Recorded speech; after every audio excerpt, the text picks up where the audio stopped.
Hello, I'm Jen. Welcome back to my channel, Literary Love 123, where I like to combine my master's in English with my passion for the horror genre to talk about the books that I read. Today's video I am very excited about, and it is my spooky, scary skeleton Halloween readathon TBR. I am very, very honored to be a co host for this exciting event. The creator and host is Nicole at Nicole's Bookish Nook. I will link her channel and her announcement video down in the description box below. I'm joined by several other awesome co hosts, so I'm going to link each one of them down in the description box below too, so you can follow them, subscribe to them, and see what they're going to be getting up to during this spooky season. So after this quick intro, I'll come right back and share with you what I'm going to be reading for the Spooky Scary Skeleton Readathon.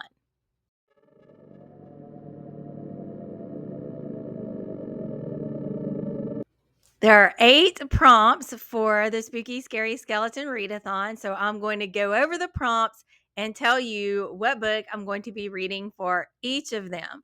So prompt number 1 is to read a classic horror novel. It must be at least 30 years old, which makes me feel super, super old since I'll be 50 next year. But anyway, back to the prompt, a classic horror novel. Published in 1983, The Woman in Black by Susan Hill is a classic horror novel. I have read this book, as you can tell. It's been a few years and it was for a grad school course. So I'm really looking forward to reading it again now, just for the pure enjoyment of it. I did enjoy it a lot, but now I'm excited to go into it with no pressure. I'm just going to read the synopsis to you just to make sure that I don't give away any kind of spoiler, because as I said, it's been a while.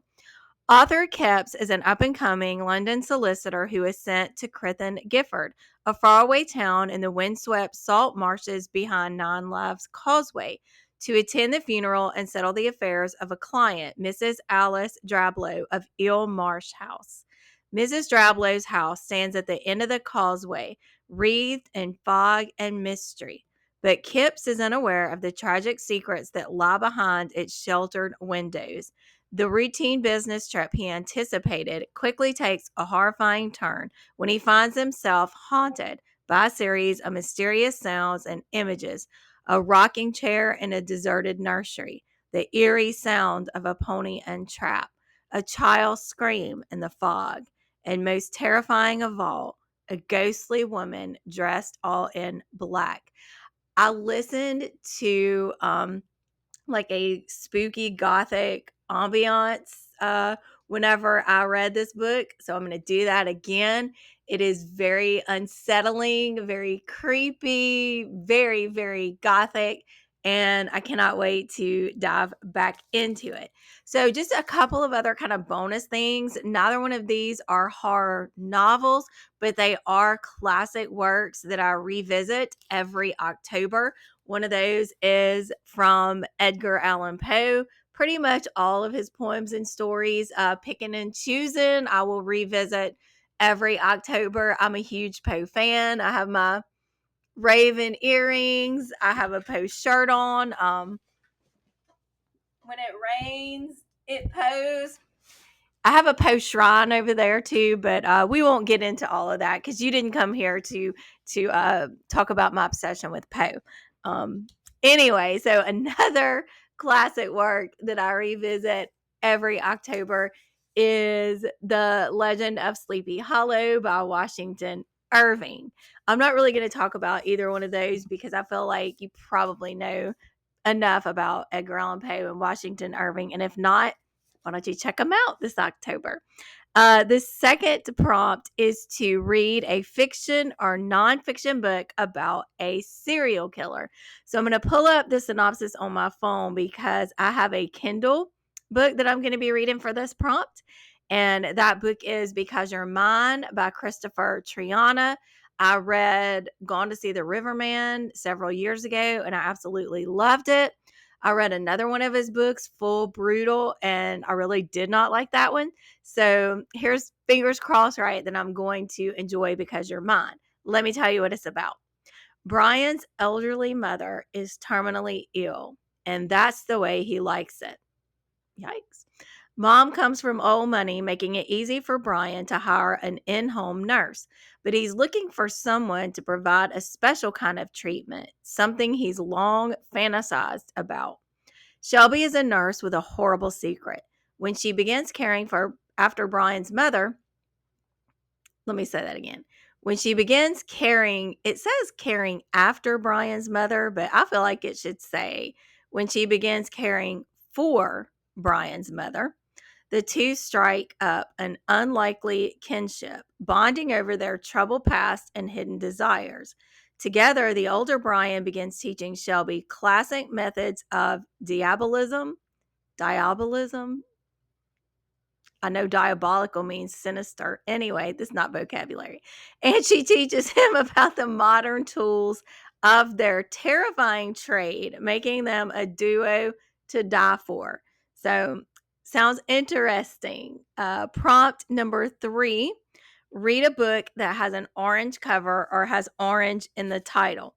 Now, I chose one that's not like covered in orange, but it does have some orange on the cover. And let me tell you about this one. First of all, how fun is this cover? All right. This is Meddling Kids by Edgar Cantero. In 1977, 4 teenagers and a dog, Andy the tomboy, Nate the nerd, Carrie the bookworm, Peter the jock, and Tim the Weimaraner, solve the mystery of Sleepy Lake. The trail of an amphibian monster terrorizing the quiet town of Blighton Hills led the gang to spend a night in DeBowen Mansion and apprehend a familiar culprit, a bitter old man in a mask. Now, in 1990, the 20 something former teen detectives are lost souls. Plagued by night terrors and Peter's tragic death, the 3 survivors have been running from their demons. When the man they apprehended all those years ago makes parole, Andy tracks him down to confirm what she's always known. They got the wrong guy. Now she'll need to get the gang back together and return to Blighton Hills to find out what really happened in 1977. And this time, she's sure they're not looking for another man in a mask. A mad scientist concoction of H.P. Lovecraft, teen detectives, and a love of Americana. Edgar Cantero's Meddling Kids is a story filled with rich horror, thrilling twists, outright hilarity, and surprising poignancy. And this book has been described as H.P. Lovecraft meets Scooby Doo. So I'm excited. It sounds like a really fun, kind of laid back read. So prompt number 4 is read a book with ghosts and or ghouls. So I am double dipping here and counting The Woman in Black for this prompt because it does feature a ghost. Prompt number 5, read a book where the main character is a witch. So again, I'm going to pull up the synopsis on my phone for this one. I am going to be reading So Witches We Became by Jill Bakachinsky. This is a YA book, which I don't read a lot of, but this one really, really intrigued me. So let me pull up the synopsis so I can talk to you about it. Okay, so here we go. It is called, or it is compared to a queer feminist spin on Stephen King's The Mist. So as soon as I saw that blurb, I was like, yeah, I think I need to get this. So let me tell you about it. Finally, get around to the synopsis right. For high school senior Nell and her friends, a vacation house on a private Florida island sounds like the makings of a dream. I cannot read today or talk. A dream spring break. But Nell brings secrets with her, secrets that fuse with the island's tragic history, trapping them all with a curse that surrounds the island in a toxic, vengeful mist and the surrounding waters with an unseen, devouring beast.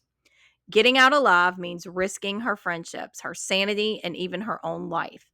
In order to save herself and her friends, Nell will have to face memories she'd rather leave behind, reveal the horrific truth behind the encounter that changed her life 1 year ago, and face the shadow that's haunted her since childhood. I'm excited to read this one. I don't think I mentioned, but I am going to be doing this one on audio. So can't wait. The next prompt is to read a book or the wait, that was prompt number 5. Prompt number 6, read a nonfiction or fiction book set during October or about Halloween. So for this one, I have chosen Dead Leaves by Keelan Patrick Burke. And this book contains 9 tales from the witching season. So let me tell you a little bit about it. Strange text messages portend a strange kind of apocalypse. 2 brothers find themselves drawn to the only house in the neighborhood not decorated for Halloween. A man returns to his hometown to bury his overbearing mother and finds more than memories awaiting him in the shadows of his childhood home. A young girl walks a lonely country road, recalling a rhyme that brings with it memories of death. A teenager hoping for romance gets more than he bargained for when the object of his desire introduces him to the object of hers. An aging millionaire awakes buried in a cheap coffin with only a lamp and a bell for company. The son of a woman accused of being a witch accepts the villagers' peace offering at her funeral, but all is not quite as it seems. And a lonely trick or treater awakes in a house rumored to be a place of death. Again, this cover is just absolutely beautiful, and I'm excited to get into these witchy, spooky stories. All right, prompt number 6. No, I just did 6. I cannot count, I cannot read, I cannot talk. Prompt number 7. Read a thriller by an author you've never heard of. So I'm going to be doing an audiobook for this one too. And this is The Perfect Wife by Blake Pierce. So let me pull up that synopsis for you too. I've never heard of Blake Pierce, so we're just going into this without any idea about what's going to be happening. It's rated 4 stars on Goodreads, so that's a good sign, maybe. Let's see. In The Perfect Wife, criminal profi- in The Perfect Wife, criminal profiler in training, Jessie Hunt is sure she's finally put the darkness of childhood behind her. She and her husband Kyle just moved from a cramped downtown LA apartment into a Westport Beach mansion. Kyle's promotion has them swimming in money, and Jessie is on the verge of getting her master's degree in forensic psychology, the last step in her dream of becoming a criminal profiler. But soon after their arrival, Jessie begins to notice a series of strange developments. The neighbors and their au pairs all seem to be hiding secrets. The mysterious yacht club Kyle is desperate to join is rife with cheating spouses and with troubling rules of its own. And the notorious serial killer being held at the psychiatric hospital where Jessie is completing her degree seems to know more about her life than is normal or safe. As her world starts to unravel, Jessie begins to question everything around her, including her own sanity. Has she truly uncovered a disturbing conspiracy buried within a sunny, wealthy Southern California beach town? Does the mass murderer she's studying really somehow know the origin of her private nightmares? Or has her tortured past finally come back to claim her? So we'll see. We'll see what I think of it when I get there. And prompt number 8 is to read a book with a black cover. For this one, I have chosen Graveyard Shift by M.L. Rio. And I am getting a physical copy of this book, but it doesn't release until I think it's like September 24th, and today is September 20th. So I'm just going to pop up the image for you right here. But this is the author that wrote If We Were Villains, which I read several years ago and absolutely obsessed over for a while. So I'm hoping that Graveyard Shift will be a hit for me too. So let's talk about what it is about. Every night in the college's ancient cemetery, 5 people cross paths as they work the late shift: a bartender, a rideshare driver, a hotel receptionist, the steward of the derelict church that looms over them, and the editor in chief of the college paper, always in search of a story. One dark October evening, ooh, perfect. One dark October evening in the defunct churchyard, they find a hole that wasn't there before, a fresh open grave where no grave should be. But who dug it and for whom? Before they go their separate ways, the gravedigger returns. As they trail him through the night, they realize he may be the key to a string of strange happenings around town that have made headlines for the last few weeks, and that they may be closer to the mystery than they thought. So that is all 8 prompts done in a bit of a scattered way because that is my brain today and some other days too. But I am very, very excited for the Spooky Scary Skeleton Halloween readathon. I would love to know what you're going to be reading during the month of October. So let me know down in the comments below. And I hope you'll participate in this wonderful readathon. Make sure to check out Nicole's announcement video. Subscribe to Nicole. Subscribe to all the co-hosts. And thank you so much for watching. I will see you next time. Bye.